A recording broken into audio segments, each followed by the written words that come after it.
Bonjour à tous et bienvenue dans cette nouvelle vidéo de la méthode Fly Lady. Cette semaine, nous nous attaquons à la quatrième zone, la chambre. Et oui, ça se voit pas tellement, mais c'est ma chambre.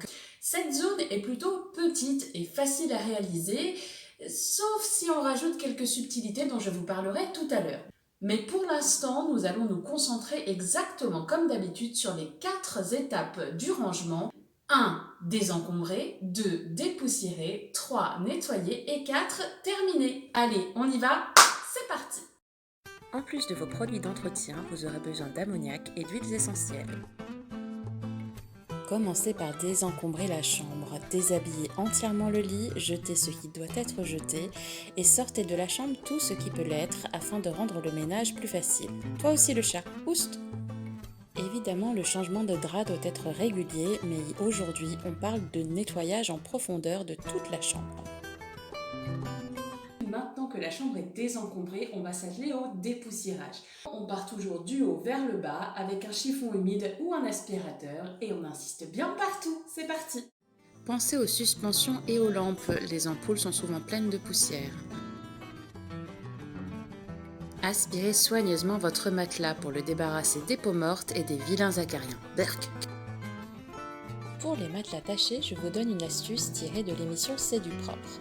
Tamponnez les taches avec de l'ammoniac. Attention, ça pue. N'en mettez pas trop.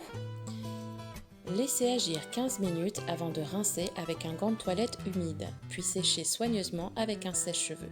Vous verrez, ça n'est pas magique, mais au fur et à mesure, on vient à bout des taches. Pensez à retourner régulièrement votre matelas, soit envers contre endroit, soit si comme moi il est usé que d'un côté, au moins tête aux pieds. Vous pouvez ensuite vaporiser légèrement de l'eau mélangée avec quelques huiles essentielles, attention pas trop pour ne pas remouiller votre matelas. J'ai personnellement choisi de l'huile essentielle de lavande qui repousse les insectes et notamment les poux. Si vous avez des têtes d'oreiller carrées pour des oreillers rectangulaires, ne les jetez pas, vous n'avez qu'à rentrer l'extrémité à l'intérieur pour l'adapter à votre oreiller. La housse de couette est ce qu'il y a de plus pénible. Voici ma technique. Je retourne ma housse, je vais chercher les coins avec mes bras et j'attrape les coins de ma couette. Il ne me reste plus alors qu'à retourner et adapter. Ouais, bon, en vrai, c'est beaucoup plus long et beaucoup plus pénible que ça en a l'air. Je suis comme vous. J'ai beaucoup coupé la vidéo. Sinon, on y serait encore. Pour les sols, on commence toujours par les plinthes et les endroits inaccessibles à l'aide d'un suceur avant d'aspirer le reste de la pièce. Insistez bien sous le lit. Pour les vitres, évidemment, on ne s'attaque qu'à la chambre. Ne vous dégoûtez pas. N'allez pas en faire trop. Enfin, nettoyez le sol avec un produit de votre choix et laissez sécher.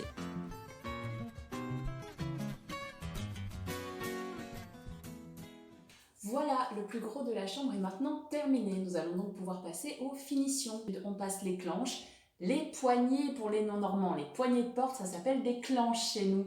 Donc on passe les clenches et les interrupteurs à l'alcool ménager. C'est parti, on y va. Une fois que cela est terminé, vous pouvez remettre en place vos tapis que vous aurez préalablement secoués et aspirés.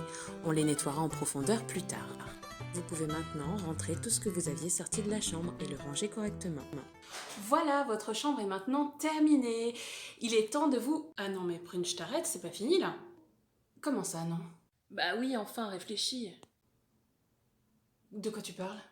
Vous avez pas cru que j'allais vous lâcher comme ça? Il y a un truc qui me manque dans cette chambre. Elles sont où les fringues?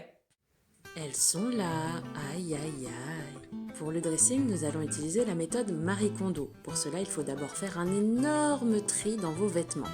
Il va falloir minimiser tout cela. On en a toujours trop. Pour le pliage, je vous laisse regarder. J'aime particulièrement cette méthode car elle fait gagner beaucoup de place dans les tiroirs. Évidemment, si vous préférez la méthode traditionnelle, à savoir le fer à repasser et le pliage au carré, faites ce qui vous convient le mieux. Quoi qu'il arrive, ne vous dégoûtez pas. S'il y a trop de tri à faire, prenez le temps qu'il faut, faites cela sur plusieurs jours.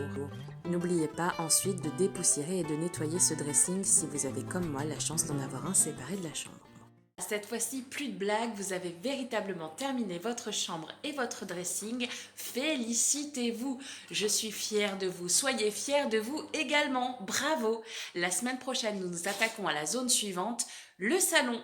Sur ce, je vous souhaite une agréable semaine. Je vous embrasse fort. À très bientôt. Salut!